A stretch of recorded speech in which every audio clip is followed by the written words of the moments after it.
And welcome back to another episode of the Baseline Bums podcast. It's your host, Rob, a.k.a. B-Ball Archives. All of this is brought to you by Love You Hard TV. And once again, I got the bums in the house. AJ, James, thanks for being here this afternoon. How are you guys doing? Fantastic, man. Fantastic. It's the NBA playoffs. We're in full swing. We're starting to get to that rhythm where it's like one game on, one game off, one game on, one game off.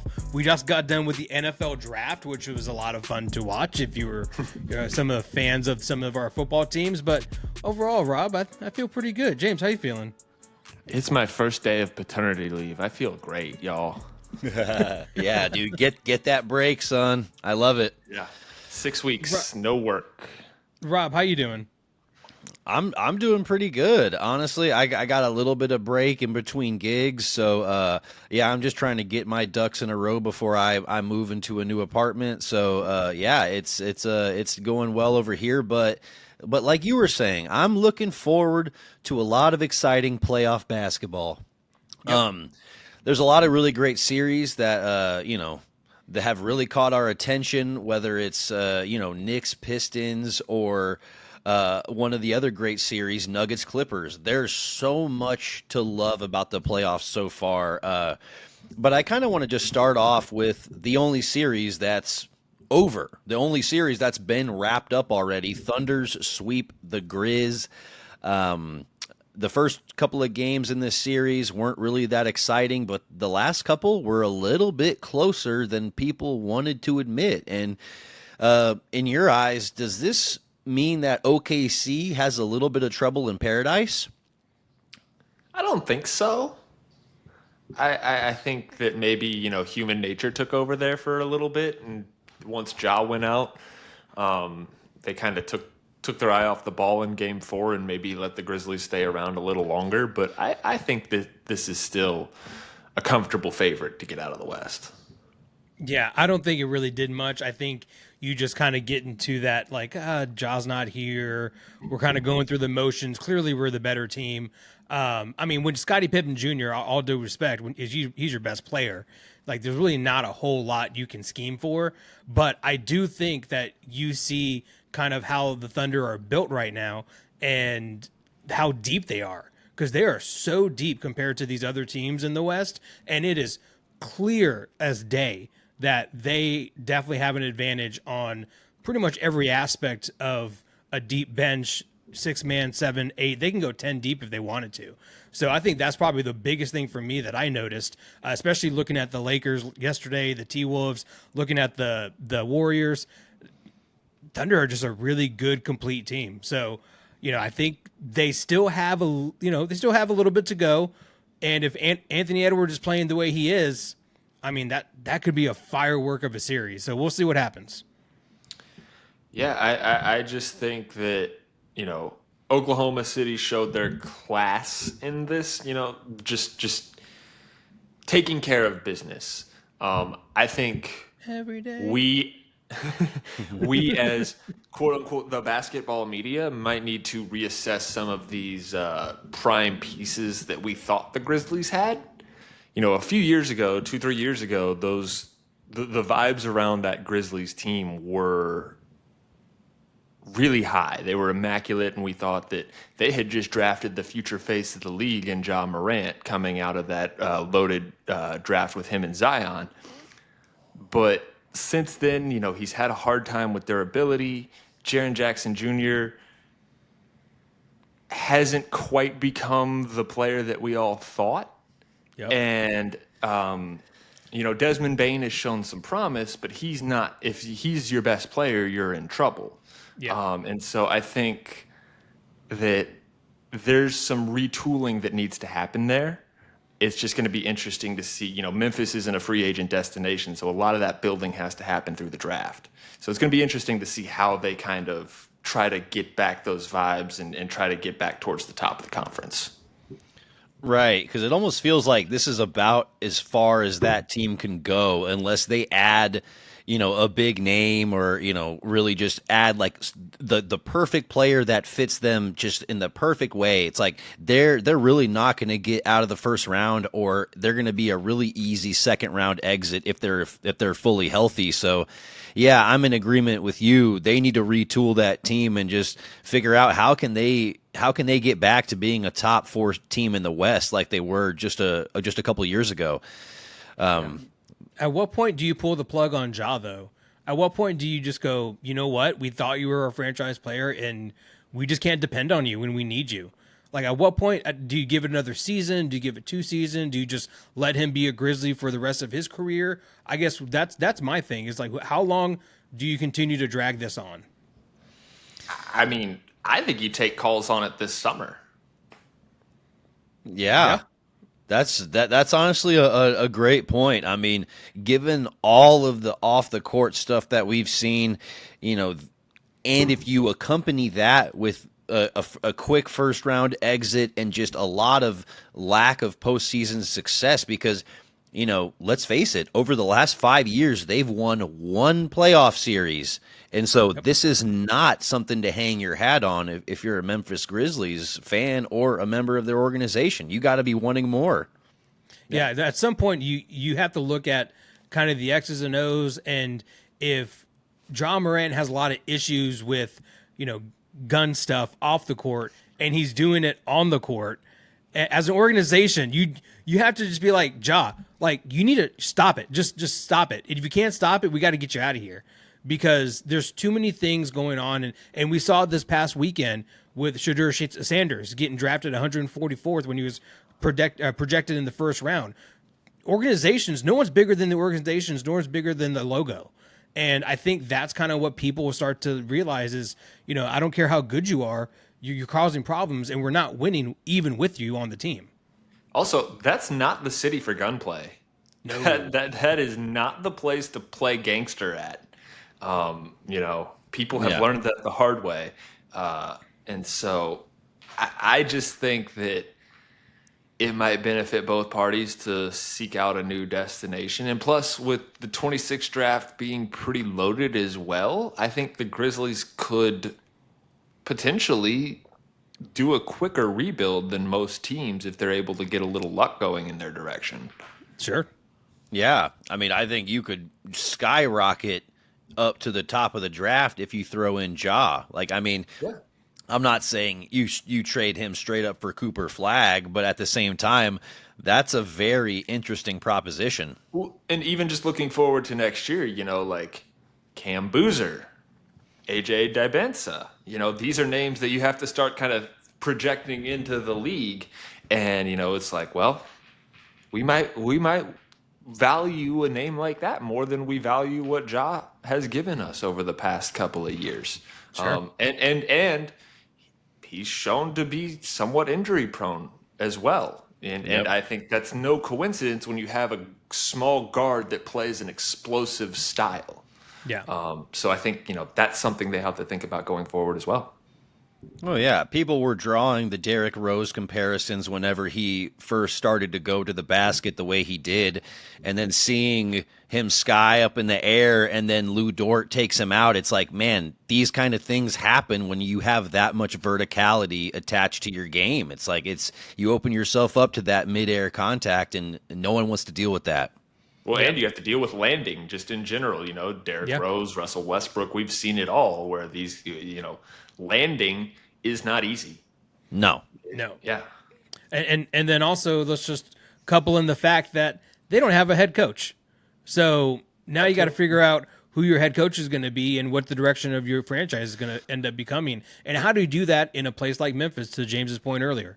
So it should be, I think the Grizzlies are going to be fun to watch over the offseason and see which way they go, or they're going to stay content and complacent. So they almost remind me, I guess we could kind of use this as a natural segue. They almost remind me of the Knicks in a little bit of a way.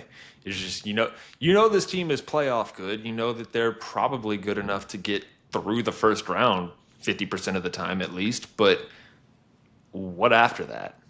What else, Right. Hey, great segue. Let's just segue right into Knicks Pistons because I feel like we both know OKC is just, obviously they were the best team in that series. So let's just keep it a moving. But Knicks Pistons, that sounds like great stopping point.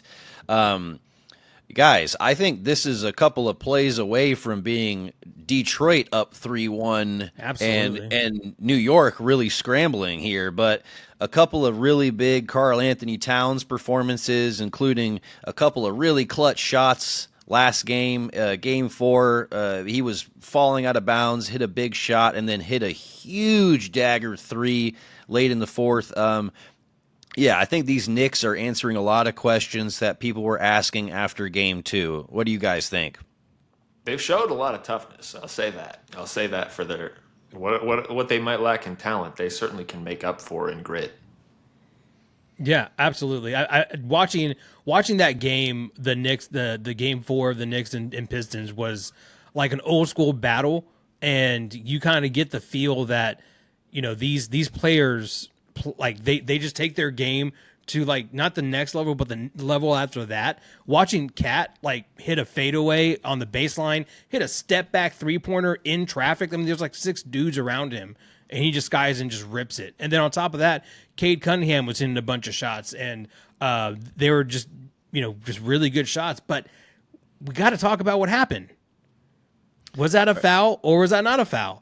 Now we call this the play flops, right? So now we're asking the refs to make a call when the game's on the line, even though it's been somewhat ticky tack at times, and so now they're not going to call this. This is the whole issue with like the play flops for me is you want the refs to call the stuff, and then when they don't call it, and then they even admit that they missed the call, nothing's going to happen until the NBA finally decides like, oh, let's go replay those last 5 seconds or whatever. Nothing's ever going to happen. And we saw it in both those games yesterday with the Timberwolves, Knicks, and with the Lakers and T-Wolves. Big calls kind of dictated how that game ended. Right. Yeah. Absolutely. Yeah. And the fact that they went back, they looked at it, and they said, yeah, Josh Hart did foul Hardaway Jr. And it's like, but what does that mean? You're not going to go back and change anything. And it just leads me to believe that we need to have like almost like a ref override challenge. Like if there was something that a ref just needed to take a second look at, just be like, hey, you know what?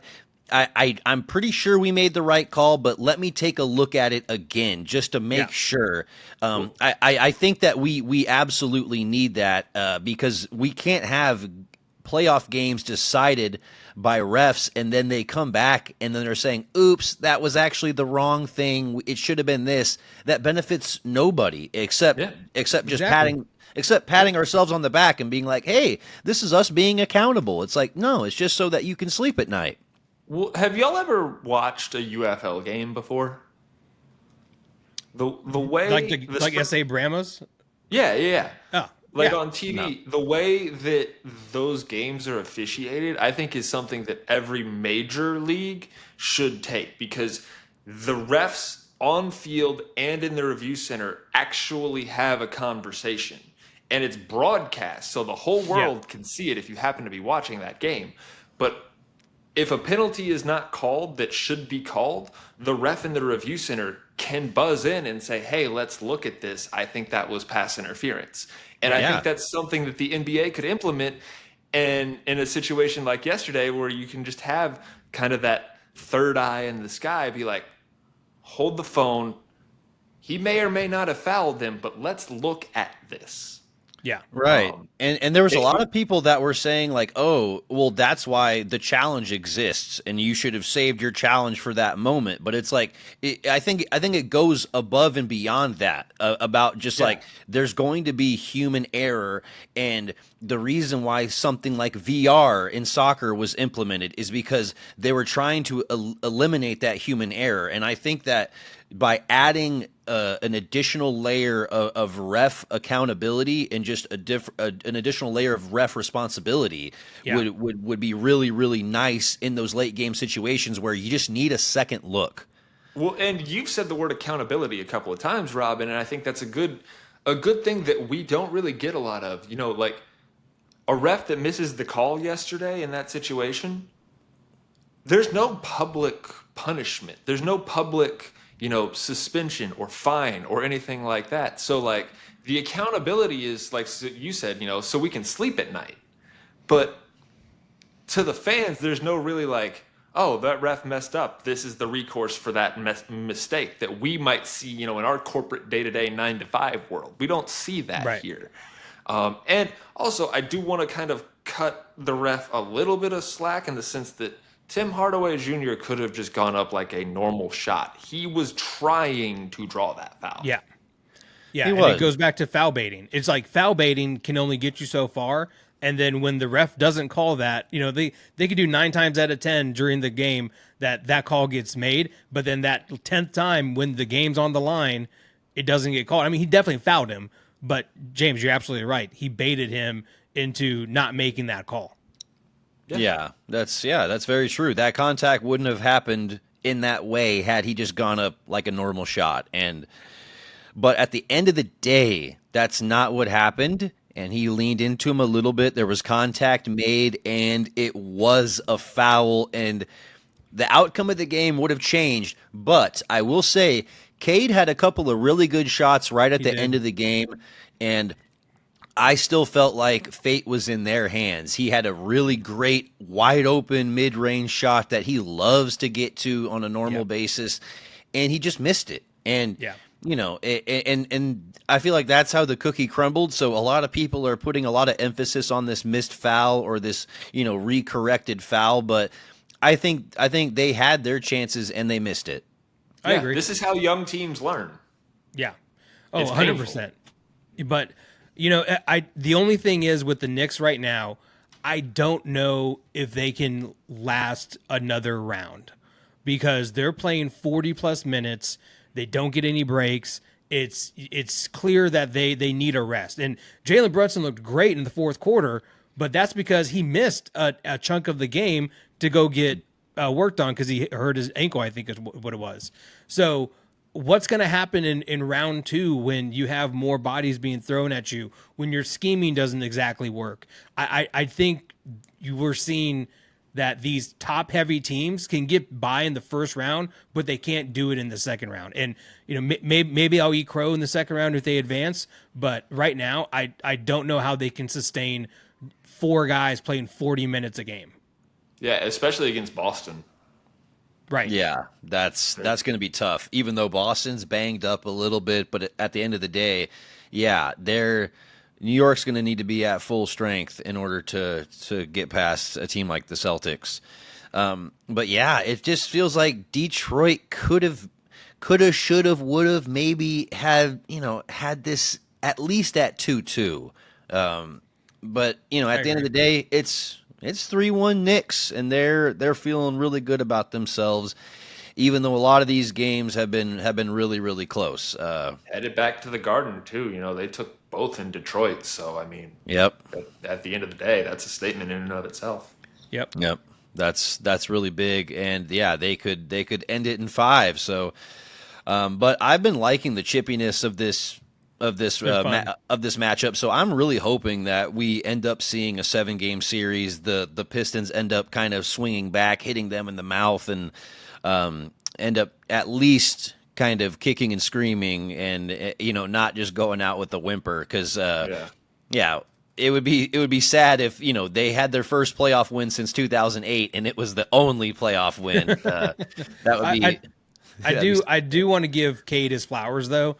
I mean, coming out of Oklahoma State, you were like first pick in the draft. Oh, that's a stretch. And then you see it and you're like, oh, first pick in the draft. That makes perfect sense now. And sometimes it just takes time and takes a few veterans around you to just kind of go get into that role that you're clearly the best player on the court at times. And to see him, long range, mid range, to the hoop, dunking, layups. I mean, it's been really fun to watch him and see him grow. And I hope that this starts to become like kind of a yearly thing for us, and we get to see more of Cade Cunningham in a Detroit Pistons jersey.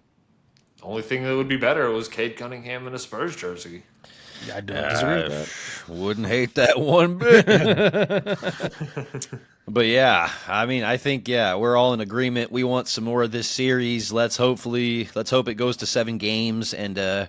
Especially now. This next game is going to be even more chippy, even more. I guess I don't know if it's going to be unhinged per se, but after that no call, the refs coming back and saying oopsies, those Pistons, there might be a couple fights on the court in this next game because of the way that this whole thing's going. Oh It yeah. would be unhinged if it was in Detroit, for sure. True. Oh, but I mean, I feel like anyway, given the foul that should have been called at the end of the game, and you just lost 2 games, each game by 1 possession, like Yeah. I would be furious. Like I'm not gonna lie. Like you don't need any more motivation than that. I'm expecting Detroit to take this next game and to win Game 5 for sure. But at the end of the day, the Knicks are wanting to stomp them out sooner rather than later. So we'll see what happens when we go back to the Garden. Yeah. Let's keep it pushing so we can. We were just talking about a coach that plays his players a lot, but what about JJ Redick? What about JJ Redick playing his Lakers the entire second half? In a loss to Minnesota. Minnesota is now up 3-1 in this series. Guys, how are we feeling about Rob. Lakers, Minnesota? Rob, You it's said not something even about eating crow earlier, so it's not even that. It's not even JJ Redick playing his players the whole second half. It's the post game interview when he's talking and he's like, "I asked LeBron James if he needed a break." It's like, you're the head coach, dog. Like, why are you asking LeBron James if he's tired? Like, pull him. Pull him. He's not the head coach. You're the head coach. Make that call yourself, dude. Like, that's my thing. Is like, I asked him and he seemed to be fine. And I asked him if he wanted to come out and no, I'm okay. Like, just pull him. If he looks tired, pull him at the end of the third quarter. Like, good Lord, JJ Redick. Like, flatten the front, dude. Just like your star player. So that's my biggest thing. well, I just think that I certainly overlooked the fact that this Lakers roster is a bit of a work in progress. I saw a tweet. I can't remember who said it. I think it might have been Kevin O'Connor at Yahoo, but it was like, these superstar trades that happen in the middle of the season often don't work out right away. It's going to take some time. And you're seeing that because the Timberwolves are exposing the Lakers in the paint. They're exposing that lack of front court. Forget depth, just anything. Yeah. Right. Yeah, you don't even need to be like a really big guy. Like you can just be Jaden McDaniels, Naz Reid, and be 6'9", 6'10", and that's just way more size than anyone on the Lakers really has in the front court because they're playing Dorian Finney-Smith and having him switch off on a lot of post players, and it's like Braun is guarding some of these post players at times, and it's like, dude, what? Like that's not a recipe for long-term success, especially when there's multiple front court options that your team can throw at you that are 6'9", 6'10", and a lot of those guys can get their own shots and play from inside out. So how are you going to deal with Julius Randle, Jaden McDaniels, Naz Reid, guys that can go get their own buckets with ease? Yeah, and if you can't protect the rim, then your perimeter defense has to be airtight. And they just don't have that. Right. No, they don't. No. I mean, Jackson Hayes gets 4 minutes as your starting center. He started. He was a starter and got 4 minutes. 4. That he didn't even get to 5. He got to 4, and that was it. I'm like, you don't get any production from your center. Like the dude who's supposed to like kind of bang down low with Rudy Gobert, the one who's supposed to like try to make things difficult, and he got nothing. I mean, that's all of that's coaching, and I think we definitely are going to eat crow because the Lakers are not going to win this series. Well, and I think I've seen a lot of people online, mostly Laker fans, saying like, "Oh, if we had the Mark Williams trade go through, then we would be better off." And it's just like, A, Mark Williams is injury prone. B, if you look at the numbers, he's not a defensive center. Like, he is Right. not a good defensive center at all. And so, like, they'll have to figure something out because that team is just not built for the playoffs right now. JJ can scheme up good defenses during the regular season, but right now we're seeing it that you can't scheme around that kind of roster inefficiency. And Julius Randle is absolutely abusing Luka. Like every time that he gets that matchup, it's an automatic bucket, and it shows in the stats. I mean, they're just exposing him left and right. And shout out to Jaden McDaniels because he was drafted by the Lakers, and I think this is kind of almost a revenge game for him, and he's showing out really, really well. Same thing with Dante DiVincenzo. I mean, the Wolves are just like they're acting like a wolf pack right now. Like Julius Randle was drafted by the Lakers as well. Yeah, there you go. So this is almost like a bulletin board material. Let's circle it on the calendar kind of thing. And they're acting like a bunch of wolves, and they're going after their prey, and they're all taking turns, and it's working. And you couple that with an alpha like Ant, dude.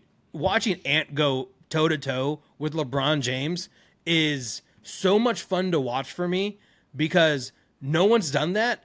And even if you do, it's typically like a guy like Dylan Brooks or Lance Stevenson, not a superstar like Anthony Edwards. To see him go toe-to-toe like that, I think we're going to see more and more of these young guys. And I'm ready to call it, man. Anthony Edwards' new nickname, Legend Killer.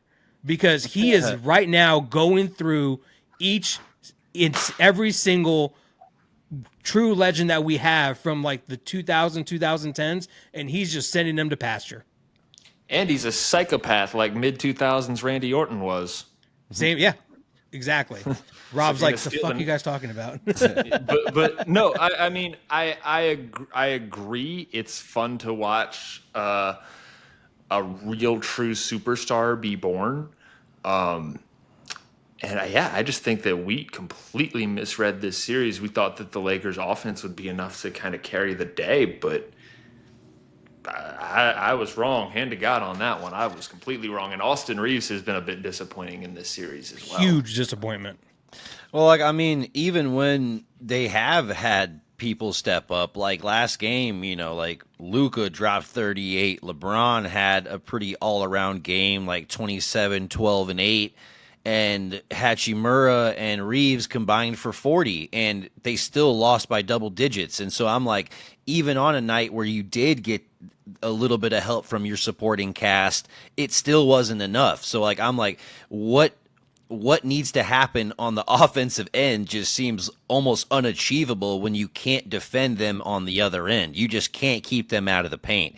And so I just yeah, like you said, James, we're definitely going to have to eat our crow because this offense just can't keep up. And I'm really thinking it's going to be Grey Poupon, Teflon Don, Luka Braun eliminated in 5.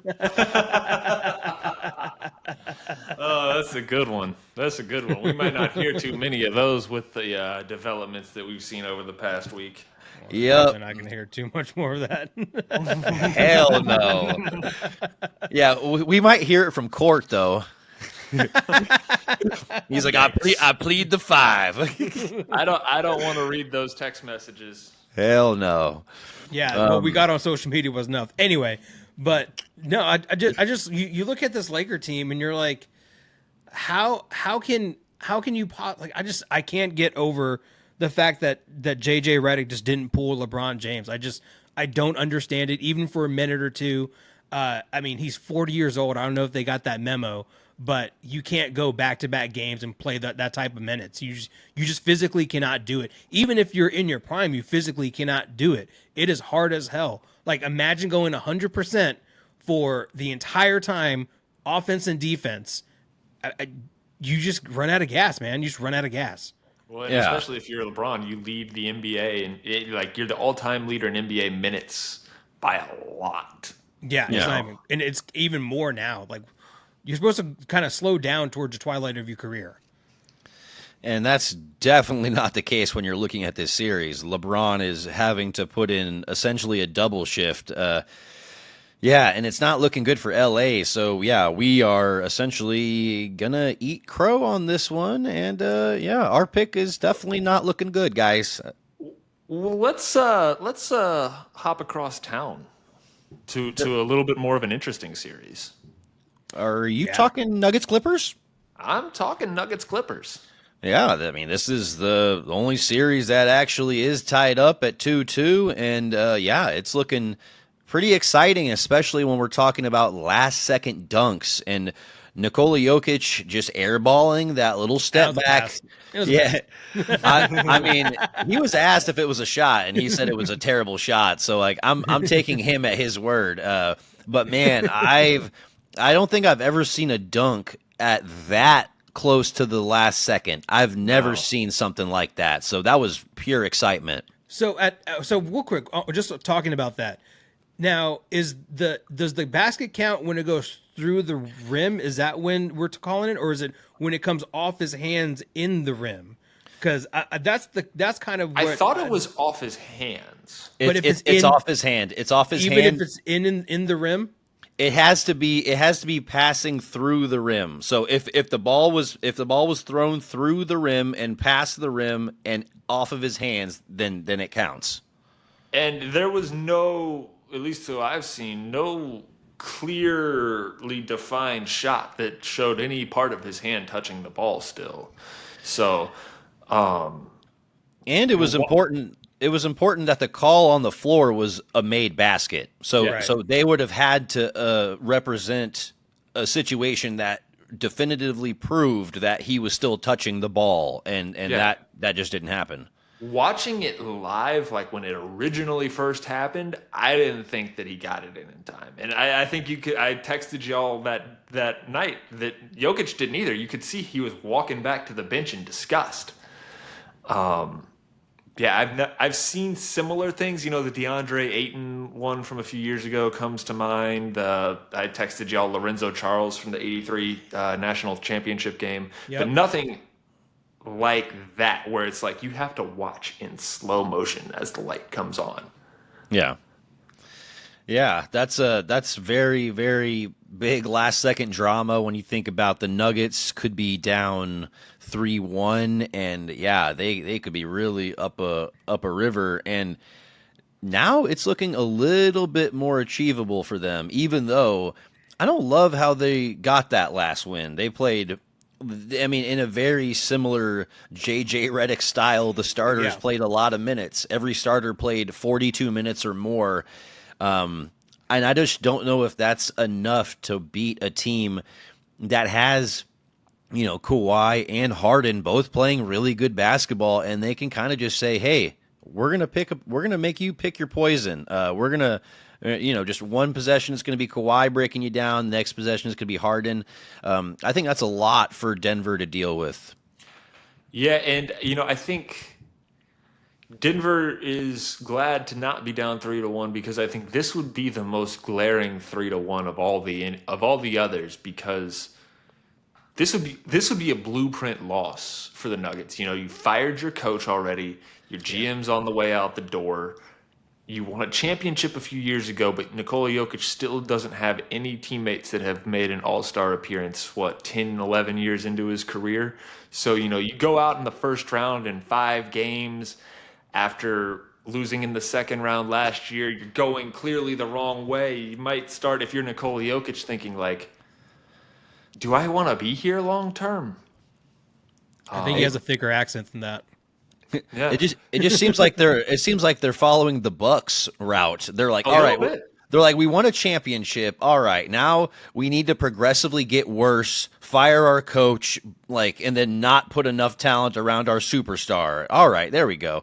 Well, and I think you've seen both teams kind of struggle with the whole CBA apron concept in terms of not surrounding their talent with the best pieces. Now, the Bucks had an ownership change and their new owners are a little bit cheaper.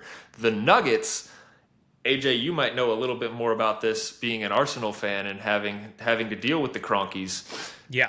They just seem like they got cheap overnight. Yeah. Or they got just- cheap with the there's- Arsenal too. Just that maybe their moves after 2023 just haven't worked out.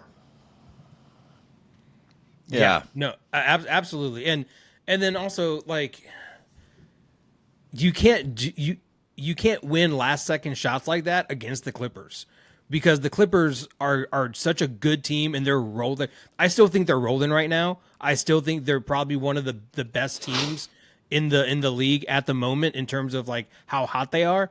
So you look at that from that perspective, and if you're the Clippers, I mean, I think going back to Denver, you're feeling pretty good about yourself. It took a last second dunk for you to get beat, and if not, you probably would have beaten them in overtime. So I think that if you're on the Clipper side, it's going to be kind of reassuring, if you will, that you might come out on this on top. But to if you're Denver, I just don't. There's not a whole lot of happiness, I would say. I mean, yes, you won, but it was a very, very ugly win. Yeah, Yeah, yeah. A the lot thing of these wins have been kind of that grinded out. I mean, 3 of the wins have been decided by one possession in this series, other than that blowout win in Game 3. Yeah, and I will say, I think if you're the Clippers, you're just looking forward. You have OKC in the next round. Struggling with a less than perfect Denver team doesn't bode well. I don't think for how that series might go potentially if it happens. But and we'll see. Game 5 and Game 7 are in Denver. That's not an easy place to play. So we'll see if the altitude has any effect on this series as well, because you can't really depend on James Harden in the playoffs, or at least you haven't been Right. to this point. So Well, it seems like if he's got a healthy Kawhi to lean on a little bit, I mean, it looks like it's working, question mark. I mean, I've eaten my words about the Clippers several times over the last few years, so I'm not going to say they're looking great, but at the end of the day, I trust them to close out a close game as much as I do the Nuggets, and I view Jokic as one of the best closers and the best player in basketball. So but I also view Kawhi and James Harden as some of the most elite level closers in our game still, even though they're getting up there. well, and the supporting cast is just better on that side. Zubac Yeah. is having the year of his career. Norman Powell arguably could have been most improved player. I just think the Clippers are deeper. That being said, it's no guarantee. I mean, this is a 4-5 series. It was a toss up from the beginning. Yeah, I think Game 5 is gonna. If you're Denver, you have to come out. Like you have to come out just ready to roll, ready to go, because the Clippers are gonna be there. They're gonna last a long time, and you got to close them out early. And hopefully, we can figure that out. But We're I getting don't know, into man. pivotal territory, and then we could have a couple of staving games, where you got to stave off elimination. I love cliches this time of year. It's Game 5. It's a pivotal Game 5. Win or go home. Right. Win or go home. Stave off elimination. Survive in advance. I love the cliches. Oh yeah. I mean, dude, this is basketball. We live for the cliches. Yeah, exactly. But at the same time, it's like I really don't know who could win this series, because all the games have been close and could come down to just a few possessions, like we were saying earlier with the Nuggets Pistons series, or the Knicks Pistons. Excuse me. It's all Jokic. It's all how good of defense. How hard can the Clippers make his life? If they can make it really hard, then I think they'll carry the day. But if Jokic can have one of those classic Jokic, 30-point triple-double games, that could be the deciding factor in a series this close, where the team, there's not much to separate the teams. We need some Jamal Murray to come out and make a statement in this series. And if he does, then I think they have a good shot of winning the series. Yeah. If he continues to struggle, then I don't see this going very far. Yeah. All about the others. Yeah, I mean, Yes. you need your supporting cast. That's no joking. But Hey. at the end of the day, I'm excited for this series, and it could end up being the most exciting series in the first round. Is Game 5 tomorrow?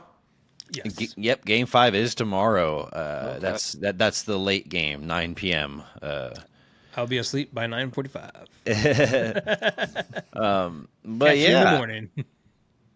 all right, let's keep trucking along, guys. We got some more series to get to. Let's talk a little Pacers Bucks action. Oof. Obviously, the news of the day is Damian Lillard ruptured Achilles, tore his Achilles.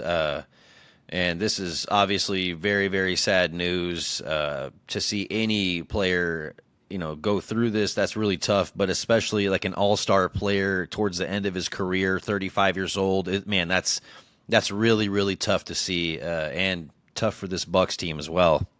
Yeah, 34-year-old small guard. It's not a great combination, and it was just such a freak thing, and you feel really bad for him with everything that he's put in to get to this point, to come back from deep vein thrombosis, and then just to have this happen. It Just feels shitty all around. it almost feels like he was rushed and he kind of got out of shape almost and really didn't go through his routine of stretching and things like that. And I think when you see an Achilles injury like that, it's typically either someone who's super tired or someone who just has been out of action and is trying to go faster than his body allows him to. And I think that's what we saw yesterday, and that's why he ruptured his Achilles. Well, So and AJ, to your point, I think I had seen reports that he'd been in a walking boot the past few days. yeah, there you go. So it's kind of one of those. If it wasn't going to happen yesterday, it was probably going to happen tomorrow or today or whenever they're playing again. So it sucks, but I do think if you're the Bucks, you have to just look at yourself and go, what are we going to do? We won the championship a few years ago. That was great. Whoop de doo. But we haven't done anything since then. We got rid of all of our core players. We have one guy left, and his name's Giannis. We have Brooke Lopez, who's about to retire. What are we doing? What are we doing? We have Doc Rivers as our coach. What are we doing? And that's kind of what we're seeing here. Like I think if you kind of look at it from a 10,000-foot perspective, the Indiana Pacers are a great team. I don't know if they should be up 3-1. I think it should be, a 2-2 or a lot closer series than what it's been. So, that's just my 2 cents. Also, when Damian Lillard played game 3, he didn't really do that great either. So I don't know how much they're going to miss him this game other than he has a name. Yeah, the Yeah, series is over, so I don't really think that they'll miss him too much in that sense.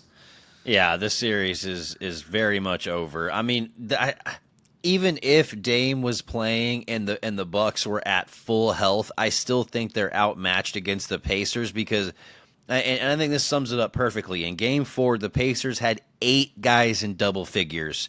This is just a team that shares the basketball. They get everyone involved, and you can't really game plan on something like that. If you can have 2 or 3 guys on the bench that are really X factor guys that can consistently step up. It's like, man, that same game the Bucks only had 3 players in double figures. It's like, man, you're really easy to game plan if it's like, all right, it's Giannis going downhill, Giannis going downhill, Giannis going downhill. It's like, man, that's yeah, you're a broken record at that point, and you're pretty predictable. So I don't really expect anything else to change for Milwaukee. But yeah, it does open up a lot of questions. Like, what do they do moving forward? Do they move off of Giannis? Do they make some additional trades? Like, what happens with them?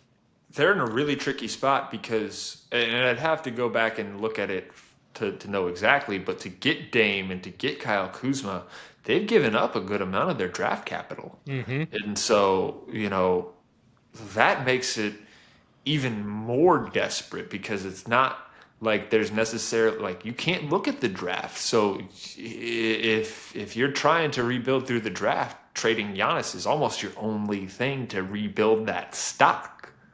Yeah. Yep. Um, You're, Otherwise, when you hire Doc Rivers, you are very desperate. That is yeah, very, very true.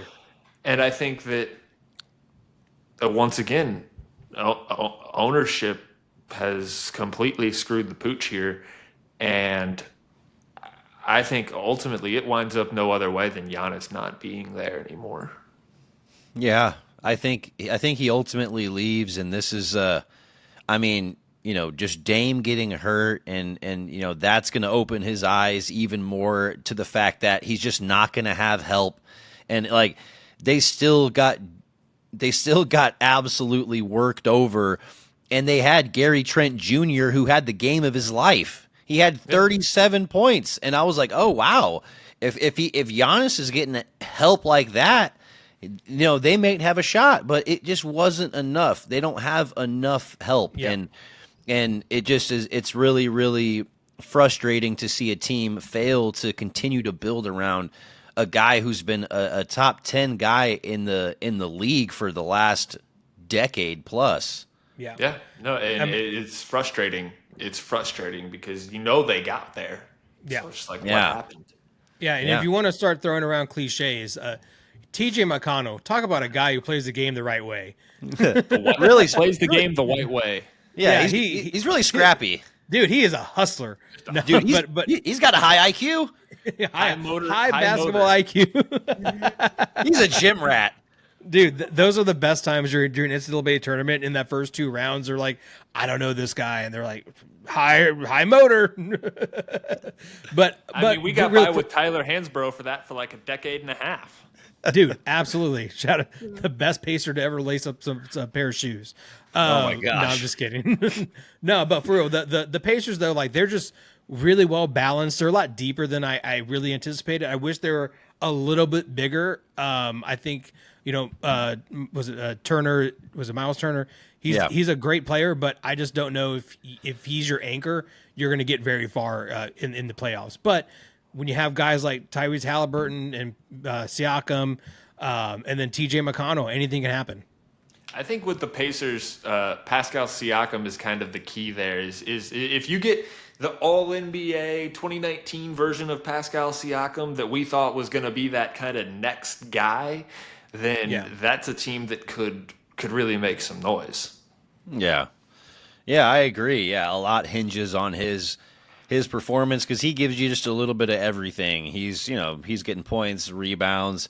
He's defending the rim pretty well still at his age, and Can defend the perimeter, can move his feet. yeah, he's very, very versatile. A lot hinges on him, and Halliburton too. I mean, we talked about the offense moving the ball around enough to where 8 different guys are in double figures, and that doesn't happen unless Halliburton is moving the ball a lot. And y'all can probably check this. I can't really use anything, but I think Siakam and Halliburton are both on the right side of 30. So like this is a team that could really kind of be a factor more and more going forward. Yeah. Yes. No, absolutely. What would you guys give up for Giannis if you're the Spurs? Like I've seen some trades kind of float around with like putting in like Vassell, Sohan, and a couple picks. Like would that be enough to kind of pull you in a direction one way or another? Maybe I'm in the minority here. I don't love the fit of Giannis next to Wemby. Yeah, I mean, I think that there's people from an organizational standpoint that would, like, just if you're talking X's and O's, would fit better. But at the same time, I love what Giannis brings to a franchise. I love his work ethic, his mentality. I think that he would work well with Wemby, especially if on offense, Wemby could play a little bit more outside, and Giannis can play a little bit more down low on offense, and then on defense they could essentially switch a little bit, and Giannis kind of free to roam a little bit while Wemby played a little bit more down low defending the paint. I could see a sort of symbiosis in that way. But at the same time, yeah, what would we have to give up? I think that's the ultimate question. And if it's Sohan, Vassell, and a couple of picks, I don't think I mind that too much. But if it's anything with the name Stephon Castle attached to it, I don't really want to have that discussion. I think you could probably put together a decent offer without Steph Castle because you have so many good picks. So you could say maybe both of the Atlanta, or the 26 Atlanta swap, the 27 Atlanta pick, the 30 Dallas pick, and then maybe Keldon and Devin, and another piece or something like that. But again, unless Wemby's going to become a consistent 38 to 40% 3-point shooter, I just don't love the fit there. Yeah. Just my And 2 cents. But then you can also start playing more of like David Tim type ball where you have guys that can pass it on the inside, which would be a lot of fun to watch and it'd be interesting to see kind of what you can do. Then you add a De'Aaron Fox to that, add Steph Castle to that. I mean, I think it on paper, or at least on 2K, it'd be fun to play. But we'll see, and it kind of goes back to who's going to be our coach. Whoever's going to be our coach, if they can handle all of that, and if Giannis is cool with being kind of like second fiddle, even third fiddle, if you will, then I think Ooh. that. But I don't know if he's We'll ever see. had. Well, Has he see, had? that's Giannis- where. But see, the thing is, has Giannis had a churro yet with chocolate sauce? Because if he has it, once he does, that might blow his mind. He's like, I have to be in San Antonio. See, what concerns me is that, AJ, you listed off Giannis, Wemby, Steph Castle, and there was Fox. another name, Fox. All of those guys shoot under 35% from three. All of Yeah. them. Yeah, And so that's that's what scares me. absolutely. Well, and I think that's why we've identified, when we're talking about the upcoming draft, things that we need shooting and we need to back up big. So I feel like, both of those are our main concerns. And if we're trading for somebody that isn't going to give us MVP quality basketball like a guy like Giannis, then I think we need to address one of those situations, because if we were to bring in Giannis, I do think he addresses our backup big. We can stagger minutes. We can stagger minutes with Wemby, and there's really no problem there. We have somebody to put on the court when Wemby's not out there. I also think he would just fit in really well with the Spurs, just as a fan favorite, just someone who's going to be in the community and stuff like that. I think it'd be fun to watch. But we'll see. We got never plenty had of time a to Greek go. either. I'm sorry. We've never had a Greek. Ooh. That's true. Yeah, A lot of European flags, not that one. We could get him to the Greek. There we go. Has any movie aged worse than that one? Oh, so many Dude, movies have aged horribly, dude. But that Just the one's cast. bad. The cast is bad. Like Diddy and Russell Brand at the same time. Even Jonah Hill has some stuff. Yeah, I think Jonah might have gotten his fuzzy walls rubbed. Anyway. Right. Yeah. That movie took a cultural L.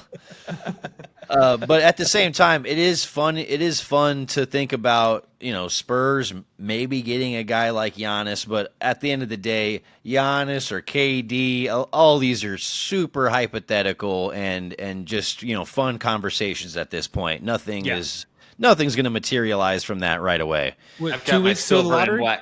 I've got my silver and black crack pipe ready to go. There 2 we weeks go. until the lottery? 2 weeks, I think. 2 weeks Yep. from today. Yep. 2 weeks. 2 weeks. Let's go. Yeah, that's an exciting 2 weeks. That's pretty much going to tell us where we're going to be as Spurs fans for the rest of the summer. So I'm excited. But yeah, let's keep moving forward with some more playoff basketball. We have a couple more series we got to get to. A couple of these we're not going to spend a bunch of time on, but one of them I did want to touch on a little bit because we got some new news that just came out right before we started recording, and that's Jimmy Butler active for Game 4. Now, this game is about to happen, so by the time this releases, it will have already happened. But guys, do you think Jimmy Butler is enough to make this series 3-1 Warriors? I do. Absolutely. Yeah, I think that the young kids are going to learn today. Yeah. Also, the Rockets just don't have any offense, man. Like, Jimmy Butler didn't play the last game, and Steph went zonkers, and they won that game. I mean, that's the kind of game that as a Rockets team, you have to win. no matter what, you have to win that game, and they didn't. And it's just going back to what we were talking about in our pre-playoff special, if you will. They just don't have any offense, and you need offense to beat this team. And scoring, 93 points ain't gonna cut it. Right. And it seemed like the Warriors really didn't let anybody get in rhythm. No one had any more than 17 points for the Rockets, which is wild when you think about some of the scoring that some of their players are capable of doing. And so to have no one really get in rhythm all game, that's not something I was expecting from the Warriors defense when they don't have Jimmy Butler. Also, shout out Quentin Post. Underappreciated player in this series. He's done a really good job of making things difficult for Şengün, because Şengün is their best scorer, and they've just made it difficult for him. And outside of that, Jalen Green had the 38 in game 2, but the Rockets don't really have a guy, like we've said, despite what Dylan Brooks thinks of himself in his own head, that can be like, okay, I need a bucket right here. Go get it, Right. They're advertising Jalen Green as that, but as we've seen, there's games where he has 15, 16, 17 points, and if you are your team's best scorer, you're go get a bucket kind of guy, that's not going to cut it. No. Yeah. And I don't think either Jalen Green or Amen Thompson or even Alperen Şengün is just at the point in their maturity where they can deal with that expectation consistently, game in and game out, in a series like this against an opponent like this.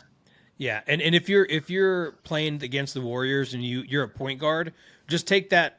Whatever you get out of your point guard is fantastic, because they're too busy running around trying to chase Steph. And if you can get anything out of them, and Van Fleet's a decent player, is an NBA champion, but he's not going to do much this series. And so the Rockets just kind of hit a wall and hit probably the hottest team in the NBA right now. And they called it. They called their shot. Draymond Green said, "Don't let us make the playoffs." And here we are. They're looking at bouncing the second team in the West. So we'll see what happens tonight. But adding a Jimmy Butler, who is your a dog, an anchor on some Miami Heat teams that made it deep in the playoffs, like playoff Jimmy is a different beast, man. So you add that to a Steph Curry. I mean, good Lord. We saw it. It was game 1 or game 2 where they both had 30 something points or whatever it was. So, I just think the Rockets just are overmatched. Just guys that know how to win. And, you get into an interesting situation where the quote unquote better team is the 7 seed. So now they're playing at home to go up 3-1. So that's an extra kind of take against the Rockets case here. Yeah, that's a very good point. Generally, we don't look at the 7 seed as being the more dominant, but they, experience means a lot when you get into the postseason. And if you can't keep Steph Curry from putting up 36, 9, and 7, then you're gonna get cooked. Yeah, if you start shimmying, you're done. You're done. Yeah. Oh yeah. But I also want to give give a chef hat on. Yeah, you're cooked at that point, quite literally. But I also want to give a shout out to guys like Buddy Hield and Gary Payton Jr., who, they were the guys that put up those 16, 17 points that really just were basically supplementing what Jimmy wasn't out there doing. So I don't think they win in that way. Had they not had a couple of their role players step up offensively, who are kind of some question marks night in, night out. Buddy Hield, his started off the year hot, but then was really streaky ending the year. So, it's nice to see, Steph get a little bit of relief out there, even when Jimmy's not playing. But we got Jimmy in game 4, so let's see what happens. Should be a fun one tonight. Yeah, it should be a fun one. Let's see if it's goes to 3-1 or it could be 2-2. I'm see excited. If we can stay awake for it. Yeah. If it's exciting, I will. If it's not, I'm crashing out.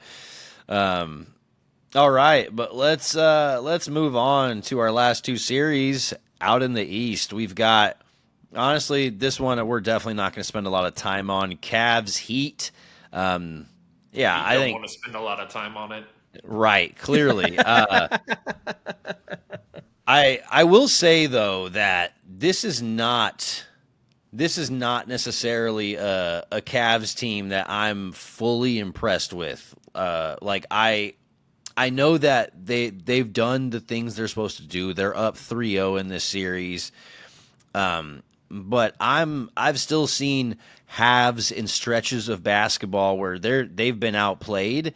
And with the recent toe injury to Darius Garland, I am wondering if, a couple of things are going to coincide at the same time where Darius Garland could be out for some time, or they could just kind of have a couple of hiccups here and there to where I just don't think they're the team that's going to get out of the East.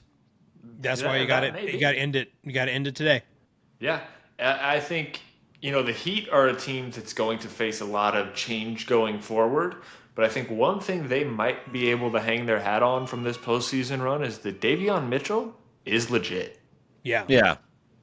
Yeah. The other bear. And Yeah, so, he is. Yeah, he's. I mean, he can set up your offense. He's a good playmaker, but at the same time, he's a hell of a defender. He can shoot. Hell of a defender. He moves his feet excellently. another Sacramento Kings miss. Yeah. But yeah, no, I think if you're the Miami Heat, it could be a bleak couple of years, but at least you found that. So that's another one of those interesting teams going forward. It's just like, what are they going to do? How are they going to kind of build this team back? Keep all XYs away from the players. Right. Yeah. Seriously. Allegedly. Yeah. But yeah, there's not a lot the Cavs can do wrong in this series to mess anything up. They won by 37 points. Donovan Mitchell only had 13 points last game and no Darius Garland. They still cooked Miami. So it's like it's hard to get up for when you're that much better than the team you're playing in a 7-game series. It's just really hard to get up for those types of things when you sleepwalk 120 points in that series. So yeah, we'll just kind of chalk this up to good try, Miami. Have fun partying. Yeah, seriously. And they don't even have to go to Cancun. No, right. They can stay in Miami. Yeah, just enjoy the beach right down the road. But yeah, let's just keep it moving on. Cavs are going to sweep that tonight. We're going to treat it as such. But there's another series where the underdog team actually got a win. We're talking Magic Celtics, and the Celtics do have a commanding lead in the series, up 3-1. But were you expecting the Magic to get a win? I kind of was. I thought that they could at least get one. That's a talented team. They're just not healthy. Yeah. I guess I'm just looking at the series as a whole, and it feels more competitive than the 3-1 record would suggest, because 3 of those games were decided by single digits. And it seems like these games I've been feeling some nervousness for Boston fans, because I'm like, dude, yeah, this could be 2-2 right now, and y'all could be really, really hurting if that Tatum wrist injury is a little bit worse, or if Porzingis really splits his head open and gets a concussion and he's out for a week or so. It's like, this series could have gone a different direction. Yeah. I think if the Magic just had a little bit more juice in that front court, or that back court, and they had a point guard that you could really trust offensively. Yeah, right. If Suggs was healthy, like I think a healthy Suggs on offense and defense would have done them wonders. So I think if Orlando's at full strength, then I think this would be a little bit of a different series. If they're ever able to get him a running mate, look out. But no, I just think that Orlando's a good team, and so I'm not surprised they got a game here. But I don't think they'll get another. Shout out to Kojo. It's really fun to hear his name and see him play. Obviously, he's for a different team, but shout out to Corey Joseph. It's cool to see him because he's kind of the only guy they got, really. I mean, it's at least from point guard perspective. So But I also love Paulo Banchero. So, yeah, I think I expected them to get one. I would hope that Paulo got one. But the game that the last game that they played, you can't have Peyton Pritchard getting you 0 points. If you're going to make another run at the championship, Peyton Pritchard cannot be a zero burger. That's just how it goes. Well, I think we all know we expect Boston to close this series out and get through the Knicks, and I think we kind of expect their playoff run to really start in the conference finals, whether that's against Indiana or Cleveland, I guess remains to be seen. But yeah, I think y'all are kind of hitting the nail on the head against those two teams. If they're at full strength, Boston can't look like they've looked against Orlando. Yeah, they need to be more complete. I think right now they're kind of just preying on health and kind of hoping that Jaylen Brown and Tatum and Porzingis, they're not going to be too banged up. Getting to the later rounds. And but honestly, same thing with Cleveland. They've looked shaky at times. Darius Garland, I wonder how quick he's going to be. And so I'm really wondering, who is going to make it out of the East. So exciting stuff moving forward. Yeah, 100%. can anyone not be a mash unit by the time they get to presumably Oklahoma City? You're right. Right. So Yes. That's the key. That is the key. But guys, we made it through all of the playoffs. That is a full playoff breakdown / update. If you're still here with us, we love you. We appreciate you. The Baseline Bums podcast would not be the same without you, without all of your engagement, your likes, your comments, your shares. All of your support means the world to us. We not only love you, but we love you hard over here. And like we said, this podcast would not be the same without you. But we got to get to some dunks. And who are we feeling like dunking on today, guys? it's just so many dunks possible. Yeah, there's been a lot lately. I'm gonna go with Mel Kiper Jr. Ooh.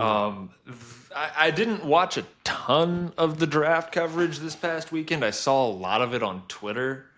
I just don't understand how you could possibly have him come back next year. I feel like the shark has been thoroughly jumped. The whole Shadur Sanders thing. They did 2 minutes on the number 1 pick in the draft. Yeah. Yeah. 2 minutes. San Antonio's own Cam Ward. With a great story, by the way. Like, a great story.